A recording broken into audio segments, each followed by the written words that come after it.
Hey guys, welcome back to the channel. So today we're going to be working on the GX470. What I'm going to do is a turn signal relay modification on it using a 4Runner harness. What this does is gets rid of hyper flashing so you can use LED turn signals, and it also disables the DRL manually versus using software to disable it. So stay tuned.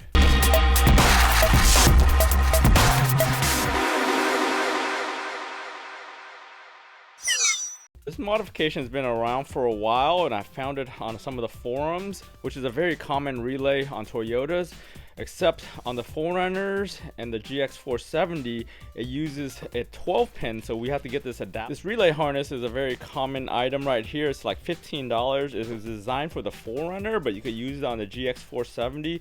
What it does is it converts the 12 pin relay that it uses now into an 8 pin, which is this one right here. A lot of people use the Diode Dynamics version of this, which has tap to turn and strobing and other features, but this is just a $10 Amazon one that allows you to have adjustable turn signal right here. What we're going to do is going to use this one right here along with this harness. You have to do a slight modification on here by repinning pin 10 to pin 11 on this harness on this side of it, and it's plug and play after that. What this relay also does, it provides tap to turn. This is that right here. So it talks about 3 dodges. That's some kind of Chinglish that really means tap to turn. So what you do is it's on the newer vehicles where you tap it one time on your turn signal stock and it'll blink 3 times. So we're adding that feature using this thing right here. So to swap the pin out, what you need to do is you pull this white clip right here. It's a retaining clip, and then pin 10 is right there on the lower left right there, and then there's 2 blanks next to it. So what you do is you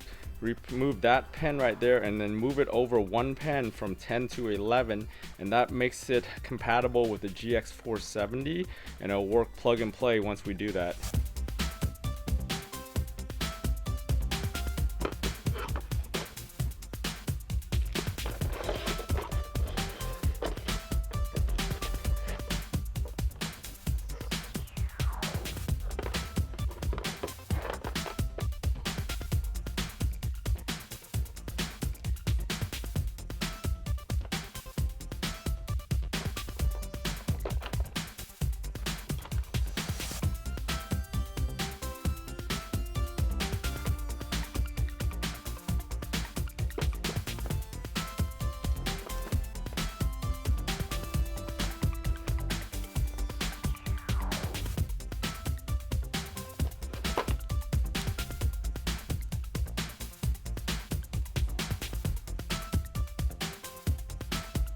So that took a little bit just to try to pop that pin out without damaging anything.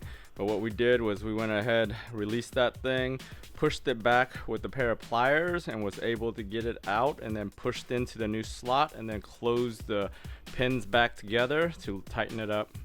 So for us to access the relay and everything, we're gonna take apart this lower panel right here. There's a bottom panel with some Phillips. Once we do that, most of this pops out, and then there's a metal bar across here that we got to release, and then to get to the back of it and get to the 12 pin relay that we need to unplug and then plug in our new harness right here.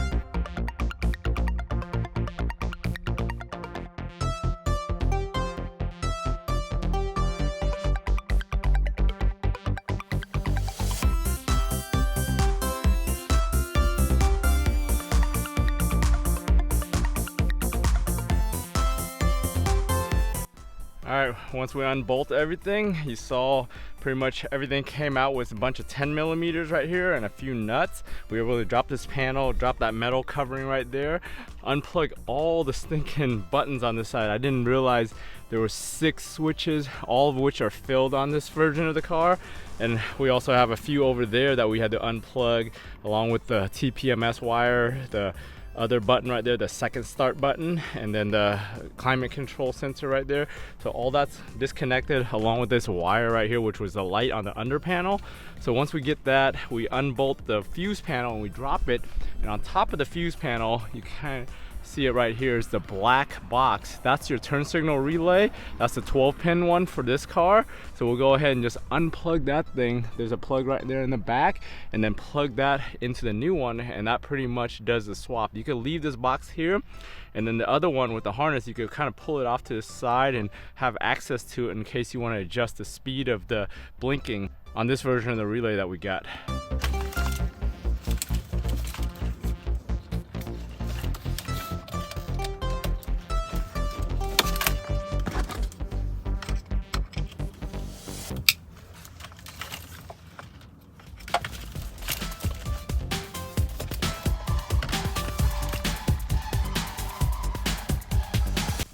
That was a pretty simple unplug and swap right here. So we'll go ahead and turn the car on and see this thing kind of flash.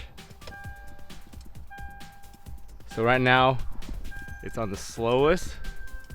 So if I turn the knob, it goes fast. And I can adjust it back.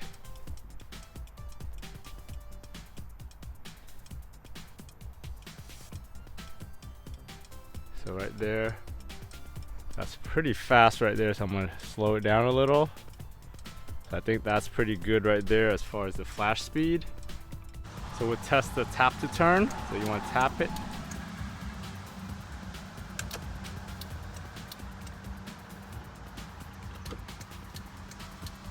Go ahead and put this thing back together. One word of caution with these, when you do these LED relays, you basically lose the function of it indicating that one of your bulbs are out. So you want to probably check that periodically, make sure none of your bulbs are burnt out. But that's one of the downsides of using an LED flasher. It doesn't have the load resistance detection anymore like the incandescents. I went ahead and routed that relay right here where the fuse panel is, so I can access the little button right here to turn it. So what you do is just basically put it there, put the lid back on, and pretty much everything's hidden away. So we're good here. Hey guys, thanks for joining me on this quick video on working on the GX470 turn signal relay there. Anyways, if you found this video useful, give it a thumbs up. If you haven't subscribed to your channel, go ahead and subscribe to your channel. Turn on bell notifications, get notified every time I upload a video. For all these different projects, if I can do it, you guys can do it. I want to thank you for watching, and I'll talk to you guys next time.